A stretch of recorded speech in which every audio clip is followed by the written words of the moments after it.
सभी का बहुत बहुत स्वागत है। तो जैसा कि हम बता चुके थे कि रूस और अमेरिका वाली लड़ाई चल रही है। अभी शुरू हुआ था अमेरिका से, थानडाइक ने प्रयोग किया था बिल्ली पर और उसमें था कि भोजन को देख करके बिल्ली उद्दीपक का काम भोजन किया था और बिल्ली के ऊपर उसका रिएक्शन हुआ था और वह अपना भोजन कर ली थी बॉक्स खोल के। अब पावलोव ने क्या किया था कि कुत्ते को लिया और घंटी की आवाज़ से भोजन को संबंधित किया और बताया कि बिना भोजन के भी कुत्ता जो है अपनी अनुक्रिया किया, अपनी लार टपकाया। तो घंटी की आवाज़ से इसका मतलब यहाँ पर वो भोजन को हटा दिया और दीपक हमारी हो गई घंटी। अब पावलोव को इसके लिए नोबेल पुरस्कार मिल गया था, आपको बता दिया गया। अब ये शोर हो गया। अब अमेरिका ने कहा अरे थानडाइक का नियम जो था पहला पशु मनोविज्ञान पे आधारित था, उसको फेल कर दिया, रूस ने फेल कर दिया। नहीं, ऐसा नहीं हो पाएगा, हम लोग प्रयोग करेंगे। तो वे क्या किए, हार्वर्ड विश्वविद्यालय में स्किनर के द्वारा प्रयोग करवाए और इनका नियम ये बताया कि चूहा लिए और भोजन को यहाँ पे छिपा दिया गया। चूहे को नहीं पता भोजन कहाँ है, चूहा भोजा है, चूहा भूखा है और वो क्या करता है चूहा कि बॉक्स में उछल कूद करता है। उछल कूद करते करते एक जगह जो लीवर लगा होता है बॉक्स में, वहाँ पे टच होता है उससे और वहाँ से एक भोजन की खाने के लिए गोली उसे मिल जाती है। चूहा खा लिया। चूहा फिर धीरे धीरे करते करते समझ जाता है कि इसको दबाने से भोजन मिलता है। तो यहाँ पर भोजन छिपा हुआ है, भोजन से मतलब नहीं है, मेन काम है क्रिया करना। चूहा क्रिया किया, तो चूहा क्रिया किया तो तब उसको भोजन मिला। तो यहाँ पर अमेरिका अपने को आगे करना चाह रहा है कि जो घंटी की आवाज़ थी पावलोव की, उसको भी हटा दिया गया, उद्दीपक को हटा दिया गया, यानी उद्दीपक यहाँ पे नहीं है। इसको नैमित्तिक भी कहते हैं कि किसी कार्य के लिए जो किया गया वह केवल कार्य ही रह जाता है, मतलब कि चूहे की क्रिया ही मुख्य रूप से रह जाती है। अब इसका जो है बहुत प्रभाव आगे चल के पड़ा।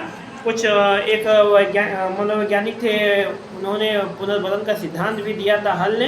तो इसको ला करके जोड़ दिया गया कि धनात्मक पुनर्बलन, ऋणात्मक पुनर्बलन। जैसे बच्चा अच्छा कार्य करता है तो हम उसको शाबाशी देते हैं, तो वह उस कार्य को बार बार करना चाहता है कि हमको शाबाशी मिले।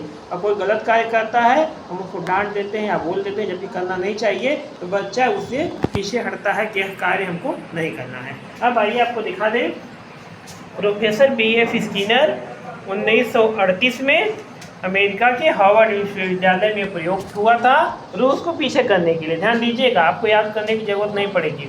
और स्किनर इनका नाम था। इन्होंने जो थ्योरी दिया था ठीक उल्टा थानडाइक ने जो यशार थ्योरी दिया था कि यश का मतलब स्टिमुलस उद्दीपक और अनुक्रिया, यहाँ पर हुआ कि नहीं, आर का मतलब आप रिएक्शन समझिए, क्रिया से समझिएगा रिएक्शन। तो यही जो क्रिया है यही मुख्य रूप से रह जाती है, इसलिए इनके जो नाम है क्रिया प्रसूत, RS थ्योरी, केवल क्रिया से समझिएगा। जो थानडाइक का नियम था उसका थोड़ा उल्टा समझिए, R थ्योरी।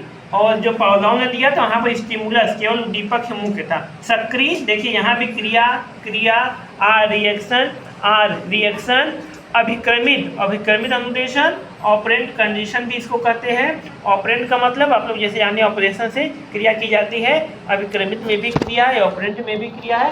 कार्यात्मक सिद्धांत भी इनको कहते हैं। नैमित्तिक का मतलब कि किसी काम को करवाना है हमको, जो कार्य निमित्त किया जाए, मतलब कि भोजन के लिए चूहा अपना कार्य कर रहा है, दबा रहा था, इसलिए इसको नैमित्तिक अनुबंधन भी करते हैं। कुछ नहीं, इसमें ज़्यादा कुछ नहीं, चूहे ने बॉक्स का लीवर दबाया, बॉक्स को स्किनर बॉक्स या क्रिया प्रस्तुत कक्ष भी करते हैं, लीवर दबाया, चूहे ने वह क्रिया की। तो देखिए भोजन यहाँ पे नहीं है, भोजन छिपा हुआ था, चूहे ने उस लीवर को दबाया और उसका प्रभाव हुआ कि उसे भोजन मिला। जो थानडाइक के नियम में था प्रभाव का नियम, प्रयास से समझिएगा, प्रभाव का नियम, अभ्यास का नियम, तत्परता का नियम। तो प्रभाव का नियम, वही प्रभाव हुआ कि उसे भोजन मिला। इसका नया नाम पड़ गया जब उसे भोजन मिला कि कार्य किया और उसे भोजन मिला, उसे पुनर्बलन मिला कि अगर मैं ऐसा करूँगा तो मुझे भोजन मिलेगा। तो चूहे ने यह बार बार किया। अब इसलिए इसको पुनर्बलन का सिद्धांत भी करते हैं, रेनफोर्समेंट थ्योरी भी करते हैं। एक बार दोहरा दें आपको, थानडाइक ने ऐसा नियम दिया, यहाँ पे उद्दीपक भोजन था, अनुक्रिया हुई, भोजन को देख करके बिल्ली ने अनुक्रिया किया। और पावलोव ने स्टिमुलस जो घंटी की आवाज़ थी वही प्रभावी रह गई, उससे कुत्ते ने क्रिया किया।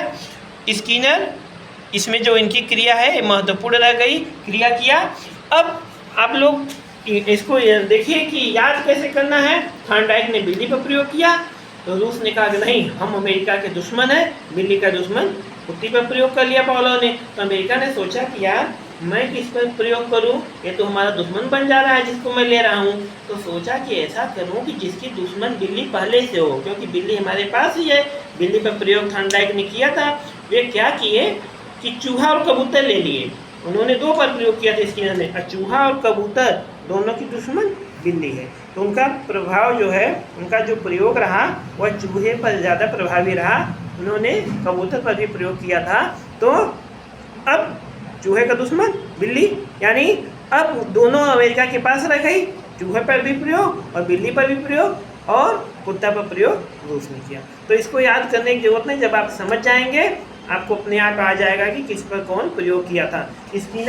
स्किनर से आप यह सार समझ सकते हैं कि जो यह सार का थ्योरी दिया था थॉर्नडाइक ने, उसका उल्टा, यानी अब ये अपने नाम का उल्टा दिए। आर एस स्किनर, ऐसे समझिए, RS थ्योरी स्किनर ने दिया, थॉर्नडाइक ने ऐसा थ्योरी दिया था। और पावलोव में जो है AR हट गया, केवल S थ्योरी रह गई थी। और थॉर्नडाइक में केवल R रिएक्शन ही महत्वपूर्ण है। हमें लग रहा है कि आपको समझ में आ गया होगा। और भी अपना देखते रहिएगा। आपका बहुत बहुत धन्यवाद।